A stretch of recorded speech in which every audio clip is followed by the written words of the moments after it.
Olá pessoal, bem-vindos ao TISA, Tecnologias e Inovação em Sala de Aula para a Educação 3.0. Que bom que você se matriculou, porque nesse curso a gente mostra todos os segredos de como fazer a montagem, tá, de uma aula de ensino híbrido ou Blended Learning. Então, segurem-se aí, porque a gente vai mostrar algumas ferramentas específicas, algumas matrizes de preenchimento que você vai usar nesse planejamento. Bem, o que a gente vai ver neste curso?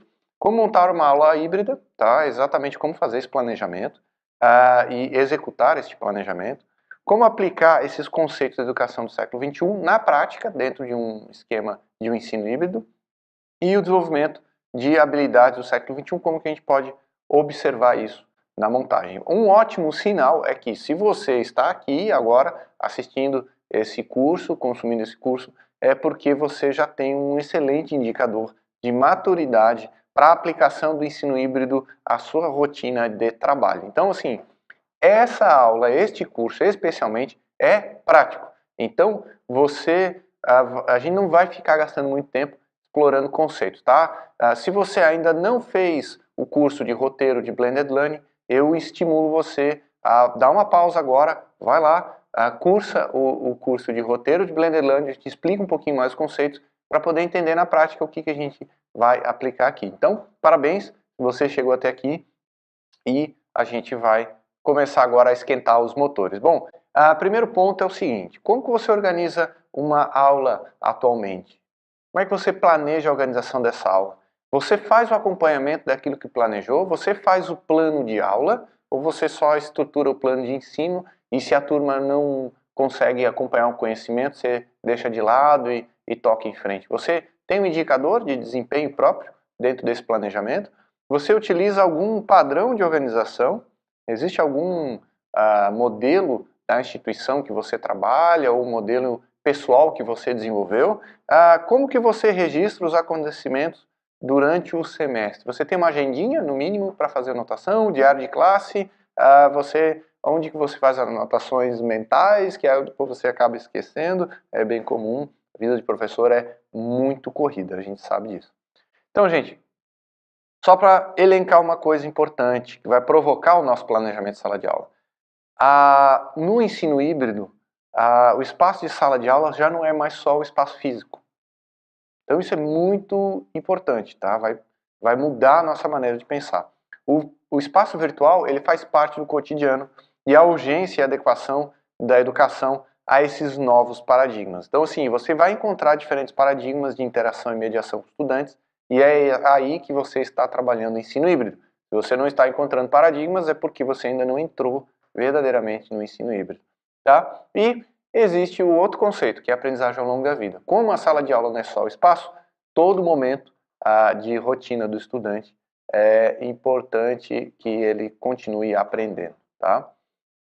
Então, para elencar o primeiro passo de montagem de uma aula do ensino híbrido, eu vou colocar aqui para vocês 4 tópicos, tá? Que compõem toda a estrutura do ensino híbrido. Essa perspectiva de ensino híbrido que a gente vai trazer para vocês é a perspectiva mais enxuta, tá? Quem quiser investigar e pesquisar tem conceitos mais abstratos, mais amplos, mais genéricos, mas esse aqui é uma parte bem prática, uma parte assim de gerenciamento de tempo e otimização do trabalho do professor. Então, olha, é importante você ter espaço para elencar conteúdos onde e quando o estudante quiser. Se isso não está proposto, tá, na tua aula, ela ainda não é aula de ensino híbrido. É importante você fazer o encadeamento do monitoramento de desempenho, que está aqui. É importante que você produza conteúdos, que você crie vídeos, infografias ou repositórios ou recursos educacionais abertos. E também é importante que você prepare todos os indicadores de devolutivas e feedbacks, tá? Então, deixa eu voltar aqui para mostrar para vocês, ó. Bem essencial. Conteúdos aonde o aluno, aonde e quando o estudante quiser, monitoramento de desempenho desse estudante, criação de conteúdos que você vai produzir e as devolutivas e feedbacks. Essa estruturação você vai preencher numa matriz de ensino híbrido. Eu vou detalhar agora para vocês aqui. Bom, primeira coluna que você vai preencher, que está aqui, ó, é o tópico ou o assunto que você vai trabalhar. Muita gente pergunta, pode ser uma aula? Pode, mas dentro de uma aula, às vezes tem alguns assuntos encadeados, tá certo? O exemplo é o nosso curso de roteiros em vídeos e infografias, né? São 2 assuntos, tá certo? Então é interessante que você separe por assunto, tá? Ou por tópico, não por aula, tá? O segundo é a parte de conteúdos e plataformas que você vai utilizar. Você precisa encadeá-las ali e deixá-las bem estruturadas. Por isso que é importante você explorar as plataformas para não ficar perdendo tempo em ficar conhecendo ferramenta. Aqui você já tem que conhecer as plataformas e já conhecer os conteúdos. Não é mais hora de pesquisar. Agora é hora de organizar a produção, tá?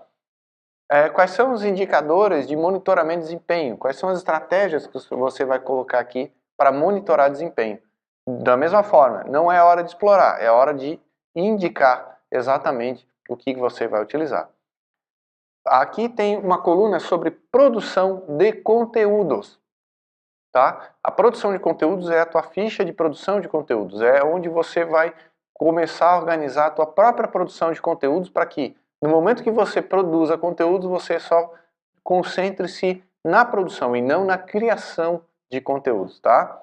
Por quê? Porque o conteúdo você já investigou na planilha anterior, conteúdos e plataformas. Depois, você vai dedicar um tempo exclusivo para devolutivas ou feedbacks, ou seja, organizar e ranquear cada uma dessas devolutivas e feedbacks. Então, retomando um pouquinho, a matriz de ensino híbrido que a gente está propondo para vocês é que ela tem que ter as seguintes colunas, tá? Eu vou marcar aqui para vocês. Tópico ou assunto que você vai trabalhar, que está bem aqui, ó, atrás aqui da minha orelha, aqui, ó. Conteúdos e plataformas, monitoramento de desempenho, produção de conteúdo, a parte aplicada de produção, e devolutivas e feedbacks, tá bom? Com esses 5 itens, você vai conseguir ter um trabalho bem organizado. Agora, a partir daqui, eu vou detalhar para vocês cada um desses tópicos aqui. Mas eu não vou me deter a tópico e assunto. Eu já vou pegar um tópico e um assunto, que é uma aula, que é um curso nosso aqui do TISA, tá bom? Então, me acompanhe. Primeiro passo que você vai estruturar é o seguinte: conteúdos e plataformas. Depois que você encadeou os tópicos, todos aqui, você já conseguiu separar o tópico da aula, né? E conseguiu elencar cada um deles aqui, você vai pensar especialmente só nessa coluna aqui, ó. Quais são os conteúdos e as plataformas que eu vou trabalhar? Esquece monitoramento de desempenho, produção de conteúdos devolutivos, tá? Dentro do planejamento de conteúdo plataforma, você tem que responder separadamente aos seguintes itens, tá? Conteúdo que você vai trabalhar, plataforma que você vai explicar, fonte desse conteúdo, tempo de consumo desse conteúdo e o direito autoral desse conteúdo que você encontrou, tá certo? E aí por isso que eu falei para vocês, o tópico que a gente vai escolher aqui é o curso de habilidades do século XXI. Então o conteúdo das habilidades são especificamente quais são as habilidades. Esse conteúdo vai ser entregue na plataforma TISA Online, como vocês estão vendo aí. E as fontes desse conteúdo, a fonte principal, é o relatório Delors da Unesco de 2010. O tempo de consumo desse conteúdo vai ser de 30 minutos. E o tipo de direito autoral está aqui. É Creative Commons BYSA, by SA, tá? Ele pode ser citado. Então, só para retomar para vocês, a gente está aqui, ó, na coluna de conteúdos e plataformas. Dentro dela, você precisa responder toda essa ficha aqui. Então, no começo do planejamento de ensino híbrido, é aqui que você tem que desdobrar bastante atenção. Quais são os conteúdos, plataformas, elencar as fontes, o tempo e o direito autoral. Aí você diz assim, mas professor, só para fazer isso dá um trabalhão. Eu sei, mas professora, você já faz esse processo quando você prepara a tua aula. O que você tradicionalmente não faz, e que eu também tradicionalmente não fazia, era organizar isso nessa planilha aqui. Sabe por quê? Porque a gente não separa o tempo de investigação do tempo de produção de conteúdo. E para trabalhar com ensino híbrido, isso é fundamental que você separe o tempo de pesquisa e do tempo de produção e entrega de conteúdo e de avaliação de desempenho, tá? Então, gente, partindo para o segundo tópico, que é o segundo passo, está aqui, ó. A gente vai pensar só nas estratégias de monitoramento de desempenho, tá? Que está bem aqui colocado para vocês, ó. Monitoramento de desempenho. Como que a gente vai trabalhar? Só que eu só vou pensar isso depois que eu pensei conteúdos e plataformas, tá bom? Então, ó, veja aqui. O que eu preciso preencher e responder quando eu vou trabalhar no monitoramento de desempenho? O primeiro tópico é competência, tá? Desempenho do quê? Da competência. O segundo tópico é o desempenho do quê? Da habilidade, tá certo? E o terceiro é o indicador, ou o resultado de como isso vai acontecer. Então, para fazer o monitoramento de desempenho, vou dar um exemplo para vocês aqui. Que competência a gente quer? Que as pessoas conheçam as habilidades do século XXI. Que habilidade que eu quero que elas desenvolvam ao conhecer as habilidades do século XXI? Significar o contexto atual para o contexto da sociedade do conhecimento. E como que eu vou perceber se os estudantes e os professores, que no caso são os alunos, né, estão significando essas habilidades do século XXI para o seu contexto? Quando eles criam posts no Facebook ou no Twitter e também pela audiência no vídeo do TIS Online. Então, pelo quanto de consumo de vídeo e pelo quanto de posts no Twitter e no Facebook, eu vou ter aí um indicador de monitoramento de desempenho. Então, vejam que, como o aluno pode estudar e aprender em qualquer momento, qualquer hora do dia, ao mesmo tempo, a gente tem que usar as plataformas para criar para a gente um indicador de desempenho, para poder justificar que aquela modalidade de ensino híbrido está sendo aplicada de maneira efetiva, tá joia? Só lembrando que nós estamos aqui na parte de monitoramento de desempenho, tá? Dentro da matriz de ensino híbrido. Vamos avançar então para o próximo terceiro passo? O terceiro passo está aqui, vocês estão vendo aí em amarelinho, tá? É a produção de conteúdos. Quando eu já elenquei todos esses elementos, aí eu começo a organizar a minha produção de conteúdos, tá? Então, para que a gente não se perca numa matriz de ensino híbrido, a gente precisa deixar a produção de conteúdo para depois do planejamento de que conteúdos e plataformas e monitoramento de desempenho. Senão a gente se atrapalha todo. Porque na hora de produzir um conteúdo, a gente elenca uma atividade, uma habilidade, uma competência que não estava prevista. E nós, professores, fazemos muitas digressões, que é você ligar um assunto no outro ali naquele momento de exposição, tá? Então, como é que você organiza a produção de conteúdos? Bom, aí é uma tabela mais simples, porque você coloca assim, que tipo de conteúdo você vai trabalhar, que conteúdo você vai trabalhar, que tipo de conteúdo você vai apresentar e se a situação de produção dele está ok ou não, ou se você precisa de ajuda, tá? É aqui que você percebe que vale a pena chamar um outro professor que tem bastante habilidade, por exemplo, com produção de infografias, de vídeos, para trabalhar com você. Porque, veja, se você consegue encontrar e elencar os conteúdos, como a gente colocou aqui, ó, o que você tem lá naquele curso de habilidades do século XXI? Você tem aqui a apresentação, a videoaula, as fontes de consulta, o próprio relatório da Unesco Delors, os dados do IBGE e a citação do Pedro Demo, tá? Então, esses são conteúdos que eu preciso ter na mão. Pode abrir uma pastinha no seu computador e guardar esses conteúdos lá, ou fazer uma ficha de indexação, ou trazer os livros. Você precisa já ter esse conteúdo mapeado para você. Aí, quando você tem o conteúdo, você separa eles por tipo. Por exemplo, a apresentação, tá, que vai ser uma espécie de PowerPoint, né? Eles são slides em PDF. Então eu sei se eu estou pronto para gravar, se eu tenho os slides em PDF. A videoaula é a própria gravação do vídeo. Então eu já vou ter que organizar minha rotina para poder gravar esse vídeo. As fontes de consulta são os hiperlinks. Eu preciso checar se eles estão ativos, se o link realmente está lá. O relatório da Unesco é um arquivo em PDF, então é só localizar o arquivo. Os dados do IBGE, eu vou apresentar eles como uma tabela, e a citação do Pedro Demo é um pedaço de texto, tá bom? E aí eu começo a marcar se esse conteúdo está ok ou não para mim ali, tá bom? Então, pessoal, o quarto passo, tá, é o passo de devolutivas e feedbacks. Depois que você organizou os conteúdos e plataformas, monitoramento de desempenho, produção de conteúdos, você vai estruturar direitinho, listar quais são as devolutivas e os feedbacks que você vai trabalhar no seu modelo estruturante aí de ensino híbrido. E como é que você faz isso? Você lista qual é a devolutiva, tá? Que está aqui, ó. Qual é a devolutiva, qual que é o feedback, qual que é o tipo de devolutiva e a pontuação aí para você que cria esse ranqueamento. Então veja aqui, ó.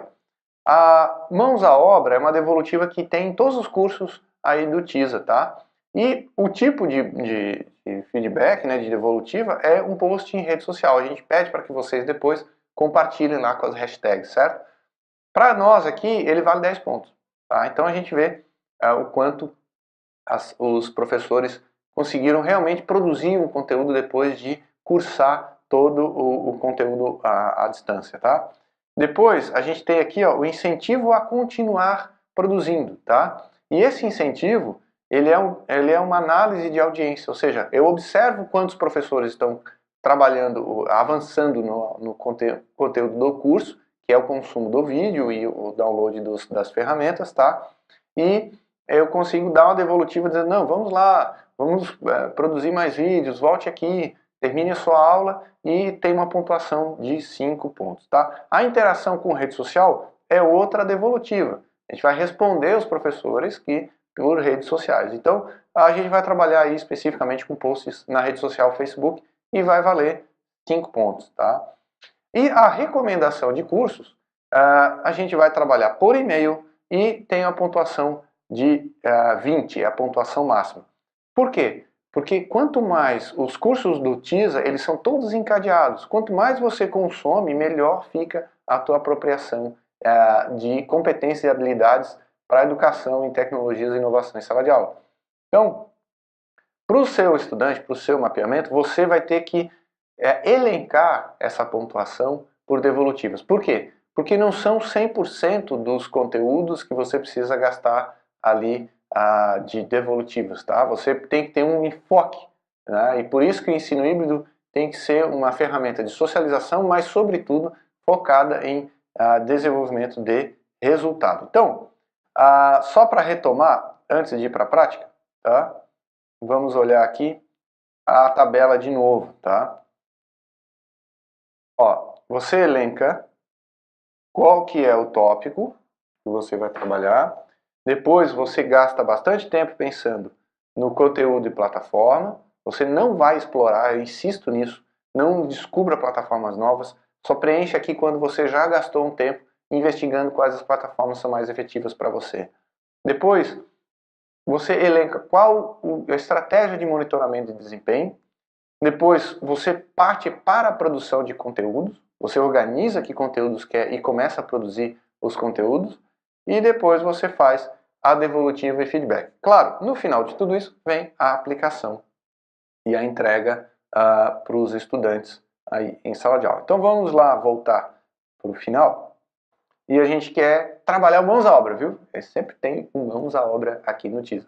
Então, ó, a prática leva à perfeição. No começo, essa matriz pode parecer estranha, tá? Pode parecer um pouco, o professor Wilson está querendo organizar tudo tintim por tintim, eu sou mais livre, não trabalho assim, etc. Mas essa plataforma, essa planilha, tem o grande objetivo de otimizar o teu tempo.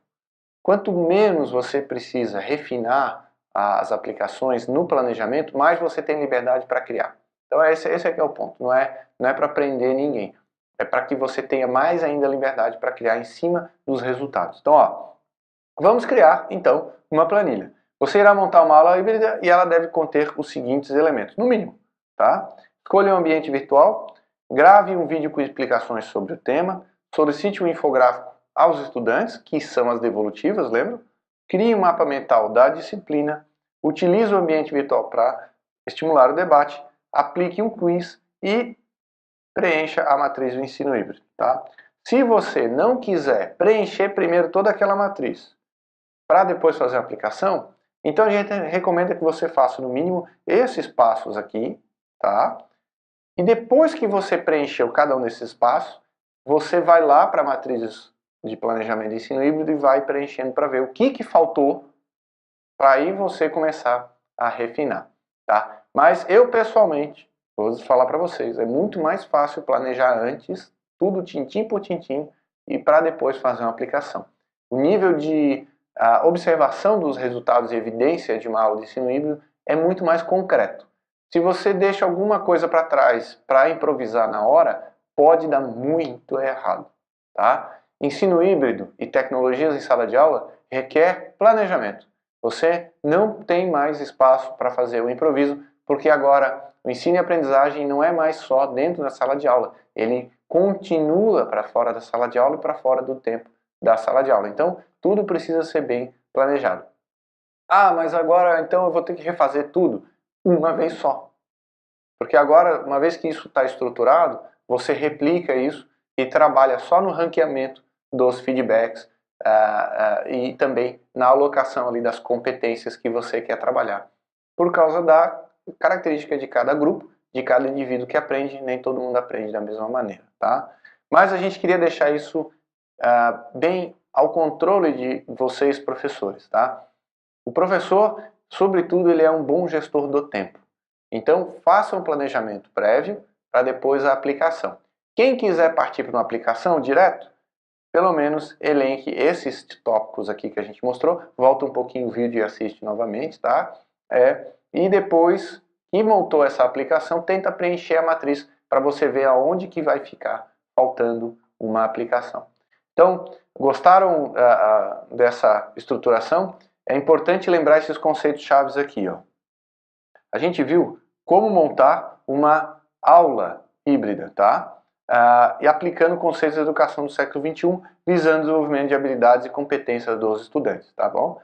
Vimos também quais dicas e elementos devem ser utilizados, a matriz, por exemplo, né? Bem como algumas estratégias para montar a abordagem de ensino híbrido ou blended learning. Tenho certeza que você se apropriando dessa matriz, envie para a gente dar uma olhada na hashtag Tisa Educação pelo Twitter ou pelo Facebook Tisa Educação. Tenho certeza que você montando essa matriz já vai abrir um pouquinho mais o teu plano de visão e você vai entender e desmistificar o ensino híbrido. Porque muita gente diz assim, ensino híbrido é uso de aplicativos e jogos. Não. É uma estratégia para uso de plataformas digitais. E essa estratégia é bem consolidada e tem uma linha de planejamento bem caracterizada que pode ser aferida por qualquer um que esteja presente, tá bom? Então, vocês empoderados dessas matrizes ou pegando a sua própria prática atual de ensino híbrido e comparando com essa matriz, já vai conseguir ter aí uma apropriação bem significativa de ensino híbrido. E para quem está avançando na pesquisa, tá? Quem está pensando numa pós-graduação, num mestrado, num doutorado, eu recomendo que usem com muita atenção essa planilha. Ela é muito especial para elencar dados aí de campo, tá bom? E aí você pode fazer outros cruzamentos, porque agora você tem uma coleta de dados que qualquer outro investigador pode usar. Então, gostou? Se interessou? Ou quem não tinha pensado em pós-graduação agora acendeu uma luz aí e quer pesquisar, então compartilhe conosco aí no Tisa Educação, na hashtag Tisa Educação do Twitter e no facebook.com/Tisa Educação. Então, gente, vamos nessa, apliquem essa matriz, tá joia? Deem uma olhada sempre nos nossos cursos do Tisa Educação. Se você não fez ainda o roteiro de Blended Learning, faça esse curso, né, de roteiro de Blended Learning, que é outro curso que tem aqui disponível, e eu espero vocês num próximo curso. Fiquem atentos ao e-mail de vocês e também nas redes sociais, tá bom? Aguardo vocês num próximo curso. Um abraço, tchau, tchau!